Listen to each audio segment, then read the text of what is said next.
Welcome back, pod people, to a brand new episode of Cinema d'Amore. I'm your host, Justin, and I'm here with... Justin. And I fucking lied to you guys last week. I said that movie was kind of a downer, and maybe I would pick a comedy. I didn't. It's hilarious. I picked a hilarious movie, Incendies by Denis Villeneuve, which I think kind of almost gets me seeing all of his films. I still guess I haven't seen the first two, August 32nd on Earth and Maelstrom. I did see Polytechnic, which is basically it's based off of, I think Polytechnic is the school, but it's based off of a real life mass shooting situation. It's also not uplifting. He doesn't really do uplifting. I mean, they've gotten less depressing over the years. He's also gotten more kind of mainstream because after Incendies, he kind of makes the jump to bigger actors, and because he's doing Prisoners, he's doing Enemy. I don't know technically which one was first. I think Enemy was first. Enemy seems like it is like slightly lower budget, smaller movie. In Prisoners, he's got Deacons and like a well-known cast, and then he starts getting into like it's Sicario, Arrival, the Blade Runner sequel, and now Dune, Dune 2, Dune 3, and Bond. So it's all pretty as mainstream as it could possibly be with the guy now. But this was a weak point. I didn't expect it to be a happy-go-lucky type film. It might have been more depressing than I was expecting, though. Maybe a little darker than I was expecting. It's currently on Tubi. That's where I watched it with the ads, and the ads suck.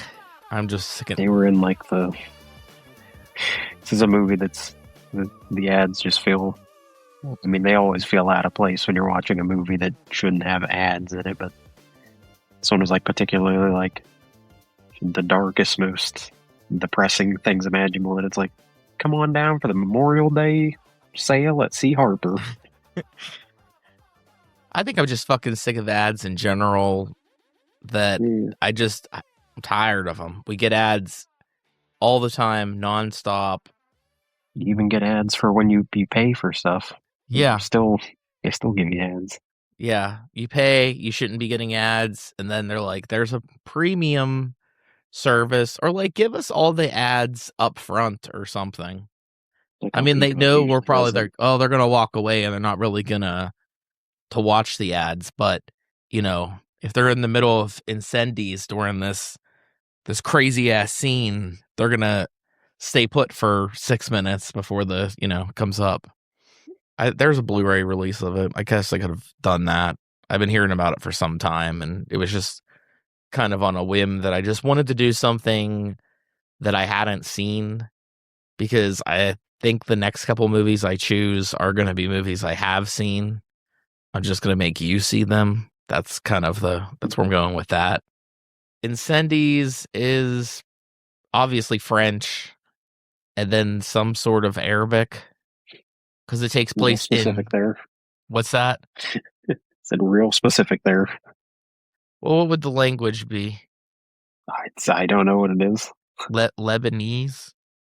The movie is not set in Lebanon. Well, the movie is based off of Lebanon, and it's set in Canada, which is obviously a real place, and a fucking made-up place. Do you think? What do you mean? Canada's fake? Yeah, I don't recognize Canada as a real place. Because it's not our 51st state? Yeah. Once it becomes part of the U.S., then I'll recognize it. Yeah, they make it based in this vague Middle Eastern country that they never really say where. I mean, they give names like, what's there's a college, Daresh or something. Because in the middle of the movie, I was like, where the hell's Daresh University? And it was like, not a real place. Not a real place. Doesn't exist. So I was like, okay. Because I was just trying to get this like figured out in my head, the geography of it. And the movie's not exactly what I was thinking or expecting either, because the ending of this movie, you can't. I don't think you can. I don't think you. I don't think that that's something that's going to come in the person's head and they're going to figure out real early on in the movie. But on top of it, I thought it was more about the children, because the premise is the only thing I knew, is that it's about a mom who passes away, and for her two surviving children at their will reading, she kind of makes them like an ultimatum that's like, I don't want to be buried traditionally with a tombstone where everyone can see my name and everything, unless you can deliver these two letters to A, your father who you thought was dead, and B, your brother that you didn't know that you had. And they have to go back to not as dangerous of a time, but seemingly still kind of a dangerous place for them to have to travel back to this other country with their, I guess the daughter's more inclined to do it, so the daughter goes first. And later we get the brother and the lawyer, aka their mom's former employer. She was He's their a notary. Come on. He's a notary. I don't know. He He seemed to makes a know. big deal about notaries, like multiple times throughout the movie. How can he run a business? It's just that. I don't know. That's a lucrative business. Everyone needs a notary. But to like employ her for that long and be as friendly as he is to her, I don't know. He seemed like he had a lot more going on in like with other cases and stuff. I don't know. Those are all just notaries, man. He just notarizes stuff. I know notaries that aren't that lucrative, so whatever he's doing right. But yeah, I did. I watched the movie. I don't know. Sometimes they don't flat out tell you. You have to I feel piece like it they together. flat out say he talks about it so much. That guy loves being a notary so much. He talks about notarizing, I guess, but That's all he talks about. He goes through that whole thing where he's like, look at my wall of notarization. These are my father's notarizations. These are my grandfather's notarizations. We're notaries. I don't know. Maybe not the biggest thing that I picked up on in the whole movie. I don't know. I'm pretty sure that was the main plot point. Or what About the I get notary. what you it was about it was all about the notaries. I don't know how long the episode goes for, but we just talk about the notary for like 40 minutes, and I'm like, all right, that was pretty much it.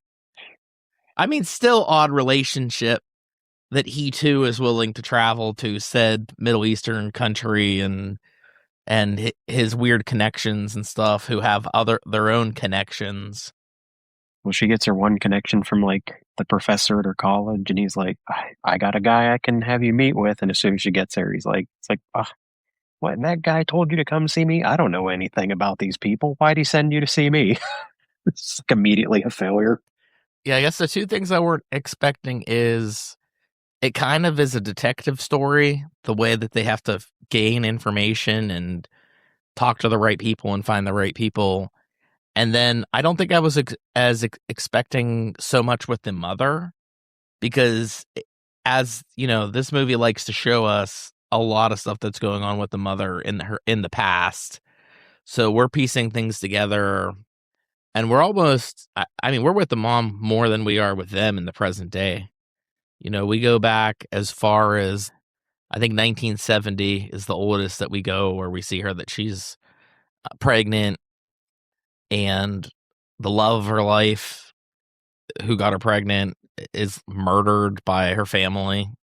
And we realize, like, in the region that what's happening is like there's just this kind of war that's starting to brew between the Christians and the Muslims.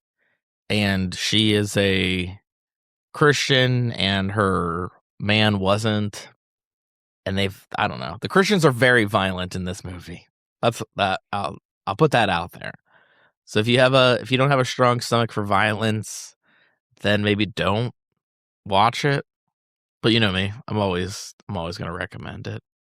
But yeah, we kind of go back to that period of time where, you know, she has the baby.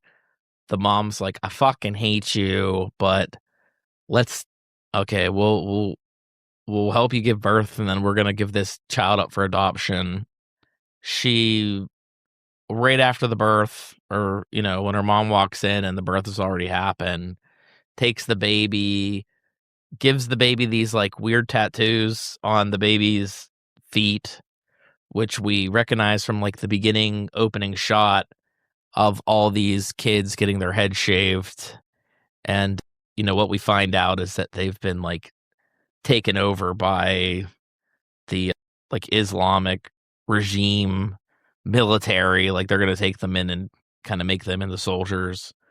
But yeah, we realize that that little boy in the beginning is this Now he's with kid. the Christians. What's that? I think that's when he was with the Christians. When they were shaving his head already before they Yeah. took over? Yeah, why would the Islamists shave his head? I don't know. He was bald when he was with them. Why would the Christians shave his head? Because they were the ones that turned him into a torturer. I mean, Oh, it could be the Islamists too. that's what I guess he did have that's hair. that. He did have hair later, but Yeah, I'm sorry. I misspoke. No, I'm in agreement with you. It was when the Christians took over and they were shaving his head. I just said the wrong yeah, thing. all right. Why don't It you? does get confusing from time to time. It keeps going back and forth. It's like Well, who's being angry now? I honestly thought like at the very beginning, I mean, obviously knew that there was this war, but I wasn't like 100% sure what religion the family was up until like a little bit further. I guess like in the very beginning, they're like when they're giving the kids her belongings, one of them is the cross necklace that she wears. But at that point, I didn't know if she was a Christian, like in a Christian family, which is what she was. But I thought maybe she like converted, or she could have possibly converted. But then later we find out that they didn't want anything to do with the Muslims, and they just wanted to get rid of that kid. And it was really kind of awful, just sort of like you tainted our blood and you ruined our family tree, and we're getting the kid up for adoption, and we're going to send you to schools so you can become smart. And she wants to come find her kid. That's pretty much her obsession. Her obsession's trying to find this child and making her way back to the old country and trying to find the school. And when she gets to the school, it's already been destroyed, and just trying to figure out what happened to this kid and where he had gone. And obviously this is another movie where like post mortem the kids don't know anything about their parent or parents. I guess they do learn about both their parents. But yeah, Yeah, it gets pretty brutal. I mean, I think that I do think that Villeneuve is a good director. Obviously, I think he's kind of been very good at everything he's done. I think these earlier movies are still very good, even if the style doesn't necessarily stand out as much. I mean, I feel like this one cuts a lot more than like his current movies. Like he loves the really linger and hold on shots, and that doesn't happen too often in this. Like even like the main shot that you see that's on the poster with her and the fire in the background is still like a minute tops, a couple seconds, 30 seconds maybe. I don't know. It's like his longest shot in the whole thing. A lot of cuts, like she's walking, cut she's on a bus, or in the back of a truck or whatever. And would you say that she lives a happy life, Charles? I don't think so. The only ones that like Doesn't kind of have a ever. good life are the twins, and they don't. I don't even think that we don't even see enough of their life to see that it was happy. I think maybe it was like okay, because it seems like, well, the daughter seems to like feel slightly different about it, but the son pretty much from the beginning, even when we find that she gets taken to the hospital and they're like, does she get confused? And the son's like, she's always confused. Like the son's like seems to seems to have like be like, yeah, she's been a burden to the family for a long time now. Like she's always been this way since we've known her, which we find out later why she's that way because of like the terrible life she led in her home country. And even her boss is like, I thought I knew her. I thought she was just a perfectly normal lady, and yeah, apparently I don't know her at all. Yeah, I mean, they clearly have issues with her, and the son is more like against the bullshit and doesn't want to do any of her crazy ass shit. So like, yeah, maybe they're up. He's probably like the weakest part of the movie too, which maybe that's why he's in it the least. Like that actor, I just think Yeah. isn't like he's maybe. I feel like the two performances that stand out the most are probably the mother and daughter. Out of everyone in the movie, everyone else is like okay to yeah. Like the Or they son's don't get not that enough screen time really. Like, or if they yeah do, it's like, yeah, you said the son or their notary friend. yeah. It's one of those. Like I said, I don't know if he purposely structured it that way because the son's barely in the movie. He's in the beginning when they get the will, and then the daughter goes there, and then we bounce back and forth between her in the current time and the mother living her life, and then the son doesn't show back up again until like the last half hour of the movie. The movie's over 2 hours long, so he's barely in like a quarter of the entire movie. Yeah, but I don't think the daughter's like in it that much either. I mean, the Obviously, mom's definitely in it the most, the yeah, like most. almost the whole Yeah. story revolves around her and what But she's going through. she's at least in it. Even the screen time might be the same, but she's like at least in it throughout. Like it's Yeah. going. She's at least actively doing something.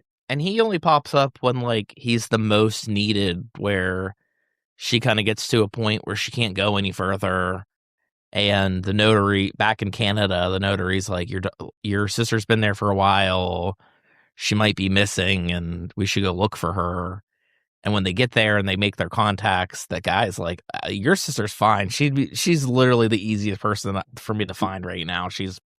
But it gets into like a scenario where he's got to meet with some dangerous people that only seem to like, I don't think a woman would be able to get that far.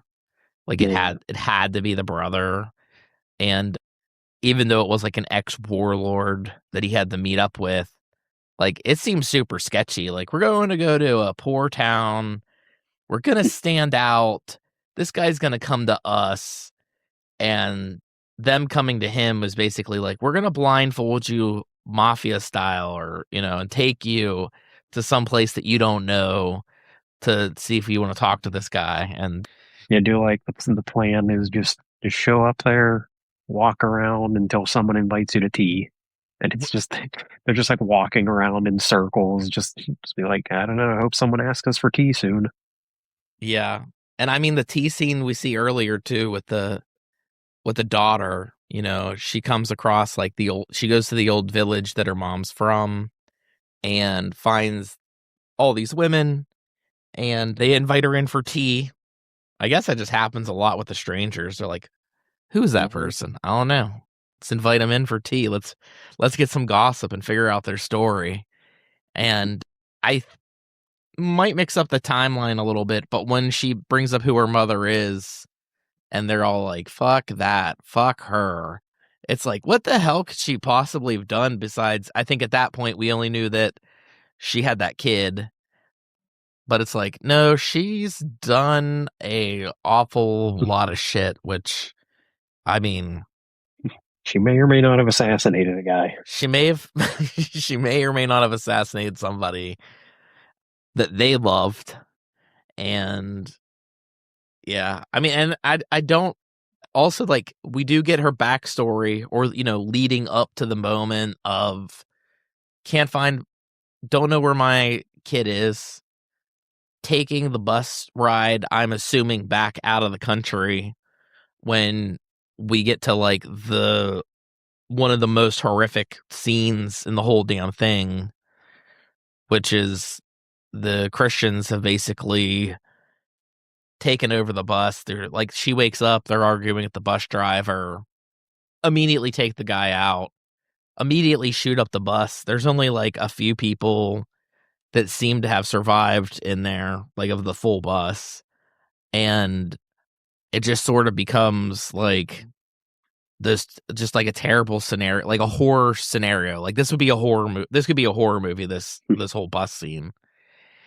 And it gets to the point where like they're pouring gasoline on top of the bus and it's dripping down. And I'm like, how the fuck did they get out of this?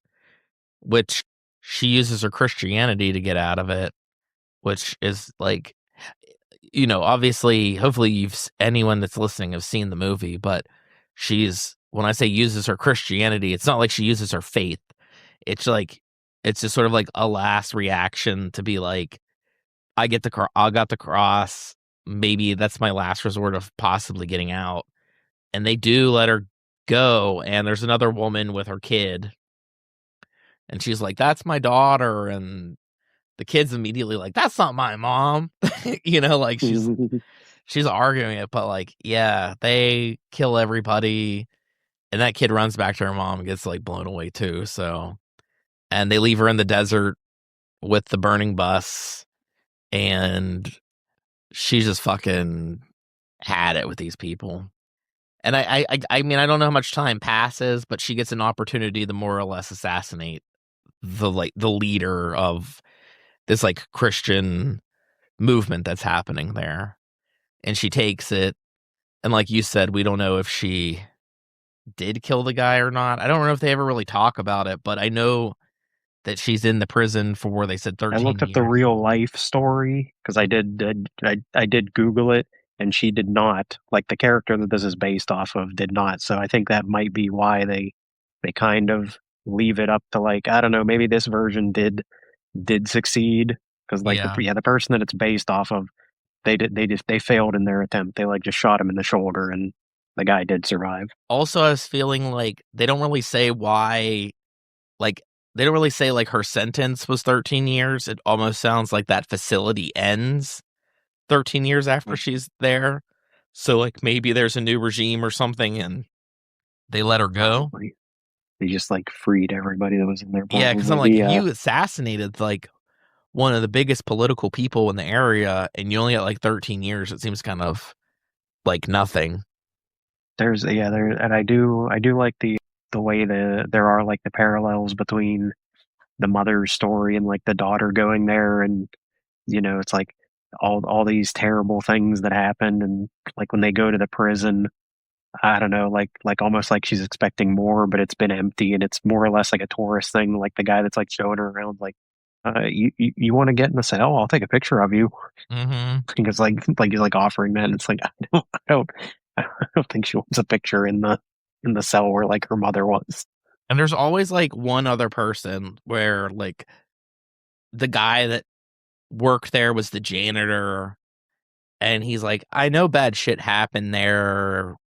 I can tell you a little bit about your mom and the reason she stands out is because she was singing all the time and then but he's like, but it's always like I mean he's the there's easily like 8 or 9 times where they like run into a character and they're like, you're going to want to find this person. I'll take you to go see them because this person was like the nurse there and they're going to know more. And, maybe tensions are still kind of high. I'm assuming that this movie is supposed to take place in modern times. So, I'm guessing like 2009 or something whenever they were filming it. And we know that the the farthest back that we see the mom is in the 70s. And this is like a war that went on till like for 2 decades, pretty much. So yeah, it definitely spans some time. It usually sticks very close to the mother. You kind of get this idea of like, yeah, the mother has this like terrible life, but it's not really much of her own doing unless you want to take the like assassination attempt.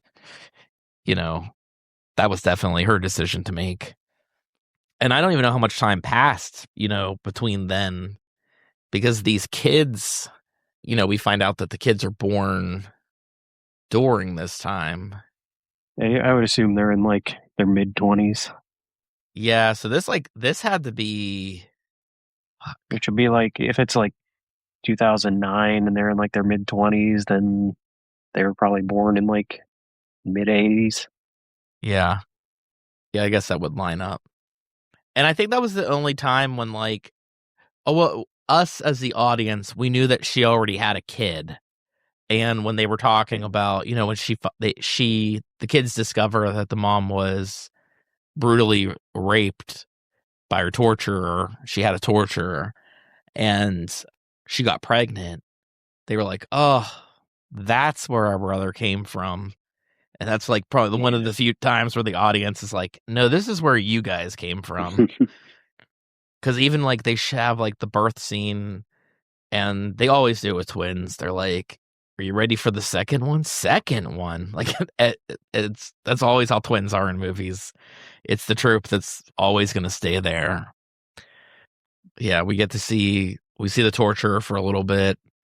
They do more or less find out that their brother is probably possibly still alive, which is why they have to talk to the warlord. That's where they kind of get that last bit of information to figure out where their brother has been and what he has done. And the only like bit, I can't, what the hell was his name? Nihad. So the Yeah. only little bit that we get of him in this like weird, I guess it feels like present day, but we find out that it's not present day. Where like where it's like, I guess the tail end of the war, and he's just straight up sniping kids for fun. Like Yeah. that's what he's doing. Because honestly thought that like it starts with the kids and everything's so like war torn that it's really kind of hard to pinpoint a time. And Yeah. you see the like one kid get taken out, and then it goes into the point of view of the shooter, and you see the shooter has the tattoos on his ankle or whatever, his heel. So oh, that's him, and he's just like sniping kids for funsies. And that's kind of the history that we get with him. And I feel like that was kind of expected. I expected him to have grown up as some sort of like militia person, especially since the beginning is just all these kids getting their heads shaved, and it's like off the war fuckers. Like that's kind of like the vibe that Yeah. it gave us. I would be interested in the tattoo though. Like, what is that something that was common, or is that just something that worked out for the movie? I mean, I think it was just a way that they could prove that that was the son. Because they immediately Like, knew they were going to put him up for adoption. yeah. Like, I don't think it's something like, because no one else seems to have it in the movie, so I don't think it's like a very common thing, but it's just like they know to do that.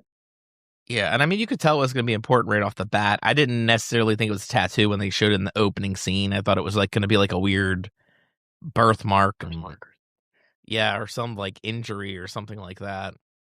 But yeah, we find out that This movie has a common element with. I didn't after we finished watching the movie, or I finished watching the movie, we didn't watch it together. yeah, That it has, and I don't know if this is on purpose or, and I know this is based on like a stage play that hmm Villeneuve adapted it from, and I'm like, is this in the play? It's 100% the story of Silk Spectre in Watchmen, yeah, where it's like basically the way that like she gets Dr. Manhattan to come back to Earth is like him seeing her memories of like her finding out who her father is, and he's like, oh my god, that's a miracle that those people are the same, like the guy that you hate and like is a terrible person. hmm Now you found out that he's your father and you've lived with that. And I'm like that's like the exact same plot point in Watchmen. yeah. I feel like this whole movie kind of has like there's sort of a tension. The tension's not as crazy as something like Sicario, but there's a constant tension to where they're at. I mean, we are seeing people being murdered, buses being torched. We see people assassinating children for fun. So like it definitely is a more brutal time.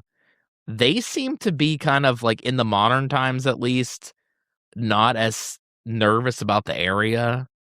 Although like like there's almost no worry whatsoever for the son to go meet up with the warlord, which sounds like he'd be like a very fucking scary person. And there's like, yeah, I mean, I think once you explain yourself and who you are, I think it'll be kind of cool with you. And they were right. He kind of was. Once he was like, oh, that's all you want to know? Like that foreigner or whatever. Take your mask off. I'll talk to you. And I mean, I guess like what the only time I think I laughed in the whole movie was like when they went to go pick him up at his hotel room, and he's like, "Can I make a call?" And they're like, "No," and he's like, "Okay, give me a minute," and they're like, "He's calling somebody, isn't he?" And they're like, "Yeah, I don't give a shit." And but there is a moment of tension too when they leave, because they leave through that metal detector, and they both go off, so they're clearly carrying firearms. But yeah, he was a cool warlord, I guess, and he was willing to give up the information about this guy, and he sort of was like, I don't understand how why you think this is your brother.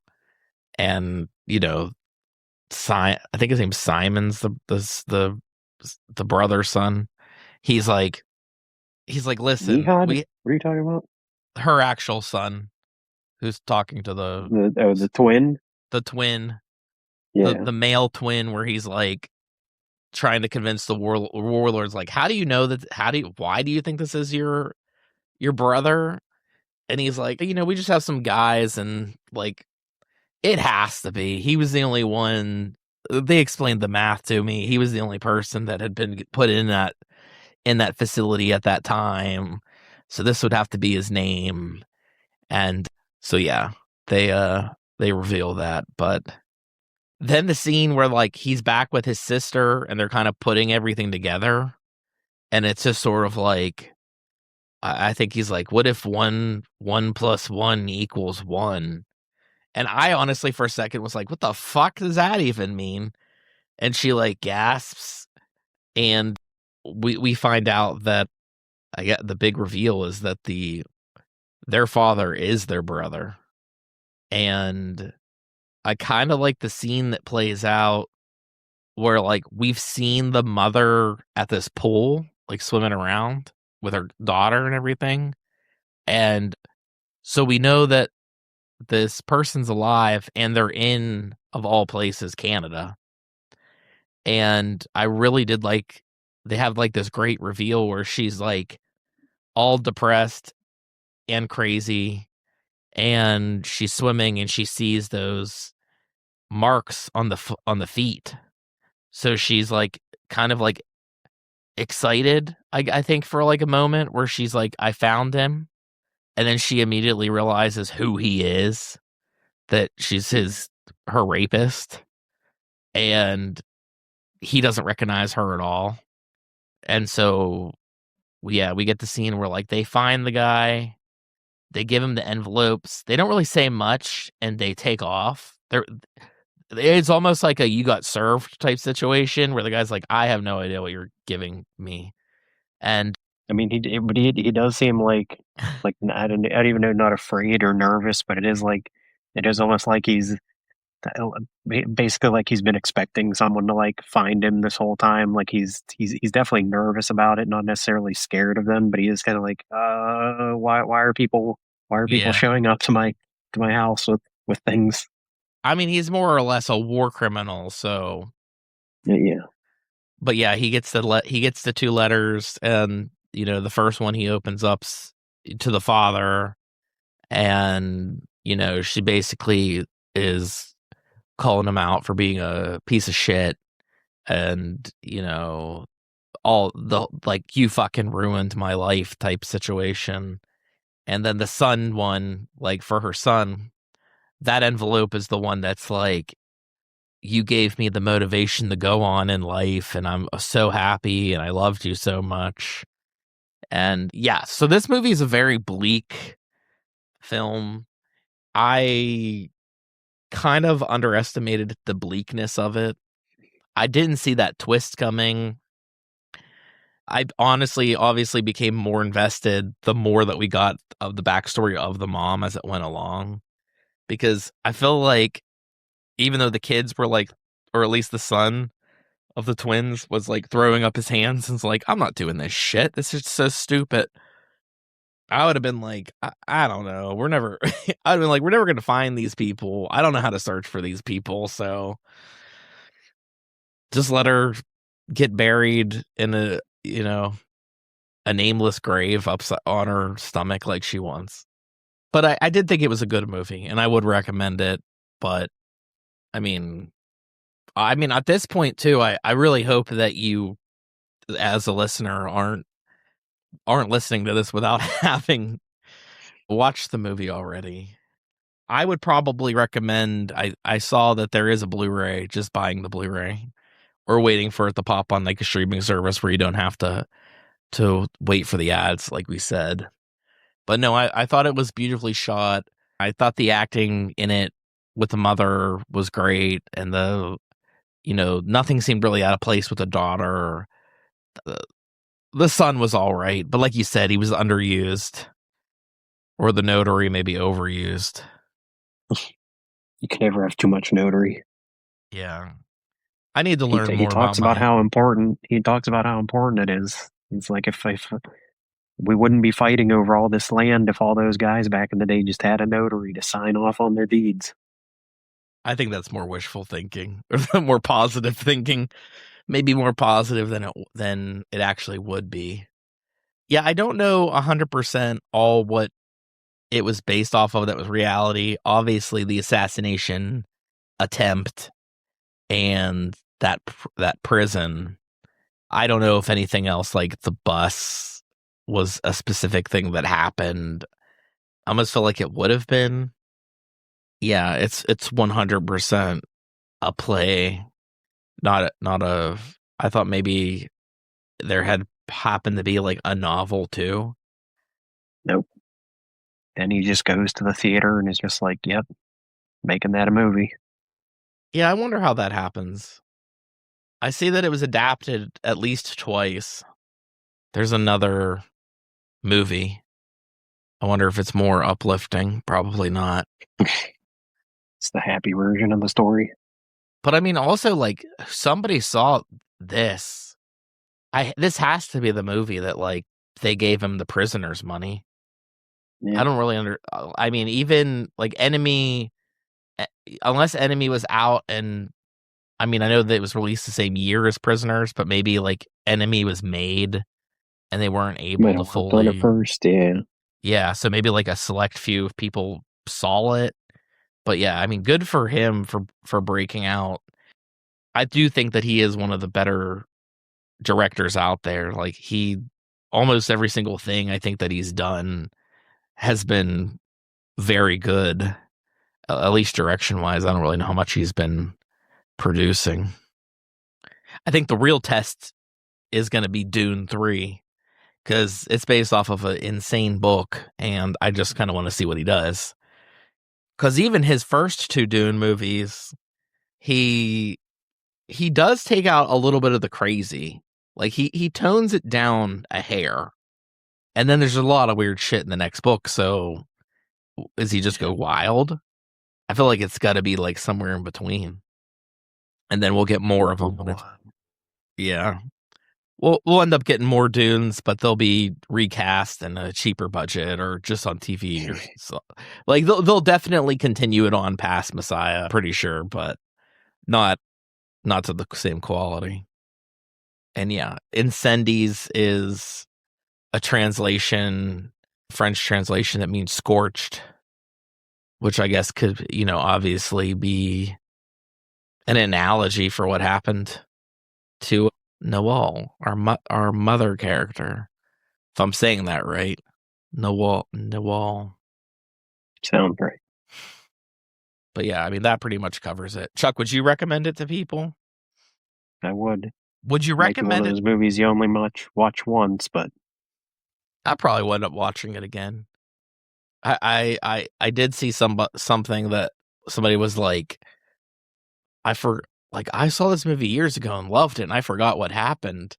And they're like, that's trauma. That's your brain blocking out the trauma in your life. But yeah, or a buddy who's been on this podcast before, Alex, it might be confusing it a little bit, but he does like a Bleak week where he just watches. And I feel like, oh, this must have been one of his Bleak week ones, and I just forgot about that aspect of it. I was surprised by the end though. I didn't put that together. I didn't think that was what was going to happen. I mean, I kind of was thinking that like they were going to find the brother and the brother was going to be like no coming back from the life that he led. Yeah. Which is kind of right, but not in the way I envisioned it. But yeah, I mean, and then it's, I guess I'd say, very grounded in the way that it's shot and the way that it's told. And I think it's really well done in the way that they edit the stories together, where we keep getting flashbacks of what's happening with the mother, but we're seeing the stuff that's happening with the mother, and we're not necessarily, it's not something that the kids are learning. Like, we're not seeing this, or like the kids would have already have known from the first flashback that their brother had been born way before them. But that would be quite a shocker, huh, Chuck? Find out that you do have a brother and your brother's your father, and you're like, oh my fucking God. Could do a DNA test, but I doubt that guy would be on 23andMe. Especially since you said he has that post-war life where, did they show what he's doing in Canada? I think he's just a janitor. He's a janitor. Yeah, I thought they showed like cleaning. Yeah, so he's got like a very. Everybody's just a janitor after the war. One guy that was in the prison's a janitor. He's a janitor. Everyone's just a janitor. It's the only job everyone gets. I mean, I also feel like, realistically, if you are a war criminal and you're trying to hide post all these war crimes, you do pick the jobs that just don't stand out. You are a person that you don't want to stand out. You don't want things drawn towards you. But yeah, they find out where they're from, and I think there's a point in the movie. It typically happens in these types of movies too, where they're searching for information, and they're like, "I don't think you want the answer. Like, you just turn away now and don't ask more questions because you don't want to know what happened." Which would make for like the shittiest movie of all time, to be like, we really wanted to tell you about it, but as we said, it's just horrible. It's our horrid scenario that plays out. So we're not going to tell you what happens. But yeah, I guess we'll have to go back. I have to find two more. Did you see Polytechnic? This is the oldest, the earliest of his movies that I've seen. I haven't seen the other ones he did before that. Nice. And this was a first time viewing for you as well. All right, good. That makes me happy. I mean, I didn't really think that it was going to be a terrible movie directed by him, but I do kind of tend to think like the earlier movies are usually, even the best directors, like worst films. They usually bury those ones. Like Incendies, that's my first movie. I've definitely seen more movies before that. No, those aren't really movies. Don't go looking for those. You don't want to see those. But yeah, big Canadian film. They shot some of it in Jordan. For a second, I was like, did they Montreal and Jordan? I was wondering if there was a place in Canada that like they were able to pull off to look like it could be the Middle East, but nope, they couldn't do it. And this is the last one where, like, as far as I know, these aren't big actors. Like, I think the main woman says that she was in, like, Body of Lies in a small role. Obviously didn't stand out to me. But yeah, hopefully next episode that Chuck chooses, he chooses something more uplifting. But maybe not. Maybe he'll just get darker. All right. Guys, thanks for listening, and we'll be back in 2 weeks with Chuck's pick. Whatever his uplifting pick is. Thanks for listening.